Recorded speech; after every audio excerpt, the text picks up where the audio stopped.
What we have here is the diagram shows the frame part of a swing on a coordinate grid. Each unit represents 1 meter.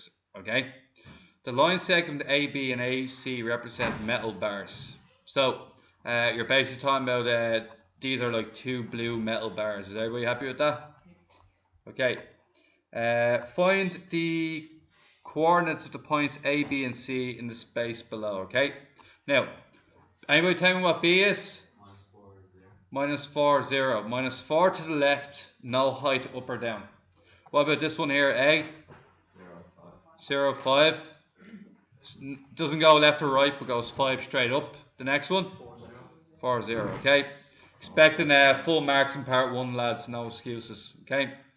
Find the total length of the metal bars needed to make this part of the swing. Give your answer in meters correct to 1 decimal place. Now, you could do it 2 ways. I'll explain 2 ways of doing this. Okay. First way suggests is that we know the easy marks are located from here to here. What do you think of here to here, lads? Rory, how long do you think it is from this blue part to this blue part here? 8. From -4 to +4? 8. That's a no-brainer, is it? Wait, now, so what's the name? 4 blocks. Each one represents a meter. 8 meters. Yeah, it's 8 meters long. Alright. Okay, so this part here is 8. Oh, sorry. This part here is 8 meters long. We found that without using any formulas. Okay. Next thing then is you have you got to complete the rest of your diagram. You have 2 equal. I think these are reasonably equal, aren't they? Would you agree that's a isosceles triangle? That one's same as that one. Now let me show you 2 ways of doing it. First way is you can use your distance formula. Distance formula is located in your tables as x1 minus x2 squared plus y2 minus y1 squared. Are we happy with that? Yeah. Now what is x1, y1? 0. x1 is 4, y1 0. x2 is 0, y2 5. It always has to be x1, y1, x2, y2. Which point you choose doesn't matter. So if I said this one down here was x2, y2 and the other one was x1, y1, that doesn't affect my answer in any way. It always has to be xy, xy. Does everybody know that? Yeah. xy, xy. So, square root of, what's x2, lads? 0 minus. Now it's 0 minus -4. Does everybody got that? Why? Because x1 is, anybody? x1 is -4. -4 will give me? +4. So same thing as saying 0 plus 4 squared.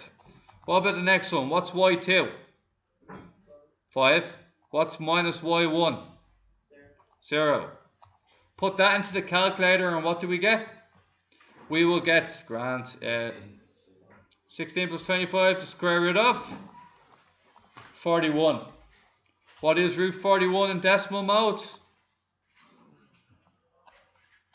I don't be expected to be able to do that in your heads or anything like that. 6.4 meters, let's call it. Everybody alright with that? Yeah. Now, we already know that the other one is exactly the same length, don't we? How do we know the other one's exactly the same length? The triangles are the same. Look at this. This triangle goes 5 blocks down, 4 blocks across. The triangle to the left, 5 blocks down, 4 blocks to the right. They're the same triangle. They're just in different directions is all. I'd say they are congruent triangles. You understand by the word congruent? Yeah. Identical. Okay? So this means that the other one will also be a 6.4. So you have a 6.4 plus another 6.4 plus an 8 will give you 20.8 meters. Everybody happy with that? Yeah. Okay, good. Anybody remember the slope formula? Slope formula, anybody? Yeah, is that a y1, a y2 minus y1 over x2 minus x? Well, good news is you don't need to know it off by heart because it's in your tables. Get out your tables, make sure you know where to find stuff, okay? Now, what's the slope of AB? AB, anybody? 0, 5 and -4? 0. So what's x2? y2 is 5. 5 minus 0. All divided by, anybody? 0 minus minus 4. What's the answer there? 5 over 4. Does anybody in the class remember rise over run? No. Do you know what rise over run means? Okay.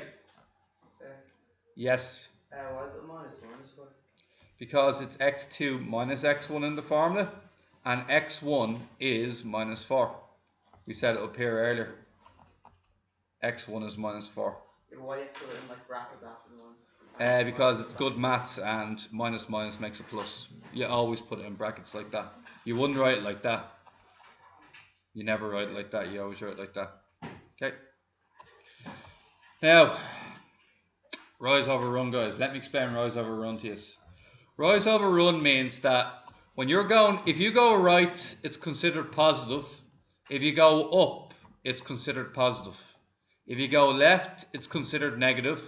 And if you go down, it's considered negative. Now let me run you over this, okay? If you go 4 blocks. If I start here and end here, does everybody see that? If I start here and end here, it's the same thing as going 4 blocks to the right. Does everybody see 4 blocks to the right? That's your run. Because you go from right to left. So your run equals 4. And then how much blocks do you need to go up? 5. So your rise is 5.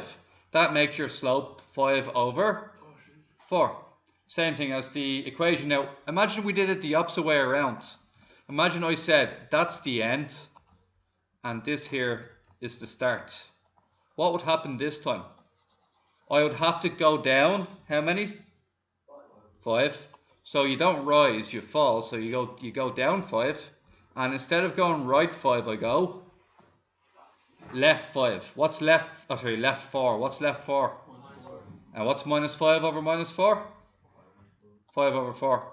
Slope stays the same. So why do we need to do the whole slope formula? Sometimes slope formula is easier. Alright. Okay, you need to know both. Okay. Now, we have to do the slope of AC now. So the slope of this is 5 over 4. Okay. Please remember positive slopes. You know when you have a positive number for a slope?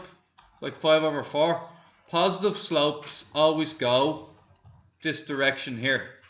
A slope like 1 or 2 will go diagonally right up. A slope like minus 1 or minus 2 will go diagonally right down. Do you got that? Now, look at AC. Are you looking at AC? Okay, look at AC, which is, sorry, I shouldn't have done that completely. Do you see AC? What direction is AC going in? What direction is it going in? Diagonally right down. Is that a positive slope or a negative slope you're expecting? Okay, let's see for sure. Okay, so 0, 5 and 4, 0 are the 2 points. 0, 5 and 4, 0. So y2 minus y1, x2 minus x1. So we call that x1 y1, x2 y2. 0 minus 5 all divided by 4 minus 0 minus 5 over 4. Exactly what we're expecting, wasn't it? A negative slope. Okay, moving on. If AB is perpendicular to AC, give a reason for your answer.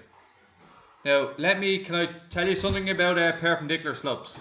If I had a slope of 3 over 4, right, and it went this direction here, do you know what a slope of 3 over 4 means, guys?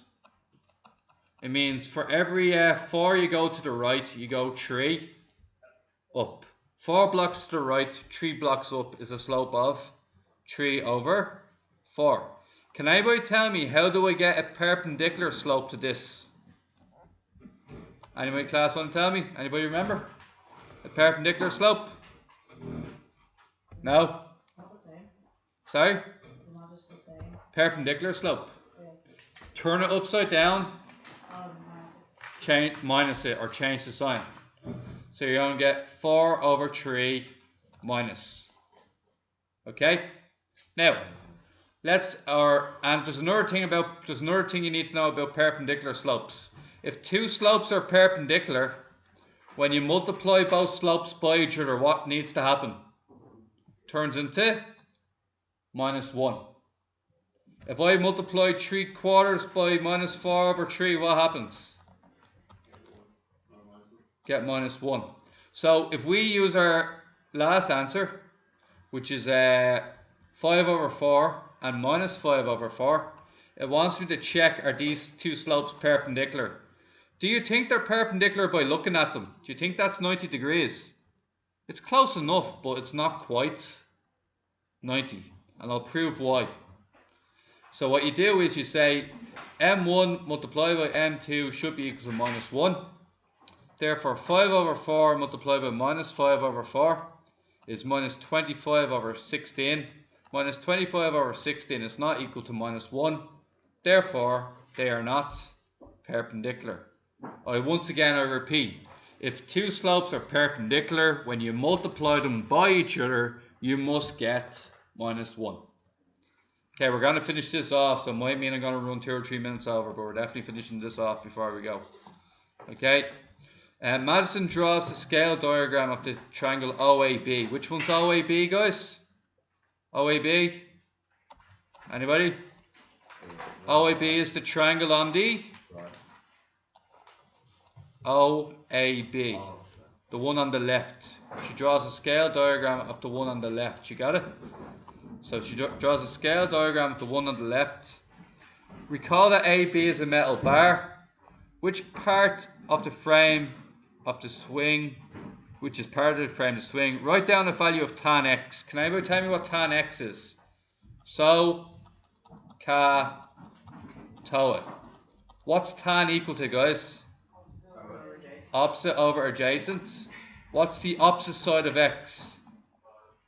5. What's the adjacent side? 4. Series there. Tan x is 5/.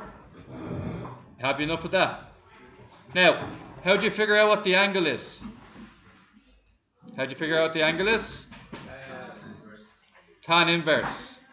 Tan inverse 5/4. If it was cos, you'd cos inverse. Stay where you are. Tan inverse 5/4. And what you get? 51.34 degrees. Last one. I think it's the last one anyway, is it? Okay. Last one.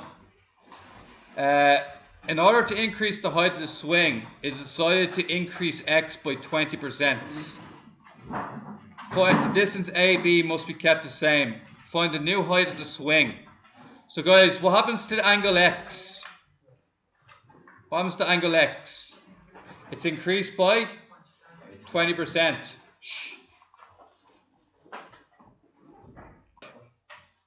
So guys, the angle is currently, x is currently equal to 51.34.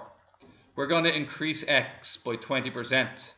To increase something by 20%, you multiply by 1, or multiply by 0.2 and add it on, or multiply by 1.2, or another way of doing it is multiply by 120 over 100.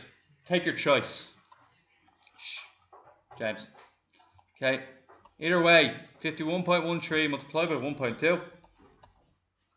Now, your new angle is 61.6. Okay, so this 61.6 is now steeper than it used to be. So you know that this is 61.6 degrees. You know that your angle here is, what do we say the swing is again? AB has to stay the same. What was AB last time? We got that. We determined that in the last question. It was root 41, wasn't it? Otherwise known as 6.4. Right? And we're now looking to find the height. Using SOHCAHTOA again, because it's a right angle triangle. Can anybody tell me what letter, we won't use H, okay? Which one is it? Hypotenuse, adjacent, or opposite for root 41? Y. Longest side. Can anybody tell me what this one here is? We're looking to find the height. Opposite. So you have opposite and hypotenuse, which means you're going to use what function? Sine 61.6 will equal opposite divided by hypotenuse. Cross multiply up the hypotenuse, and what do we get? Root 41 sine 61.6. Put that into the calculator. Root 41 and then multiply by sine 61.6. And what do we get? We get 5 meters, 5.63 meters. So that's your new height, 5.63 meters. Okay.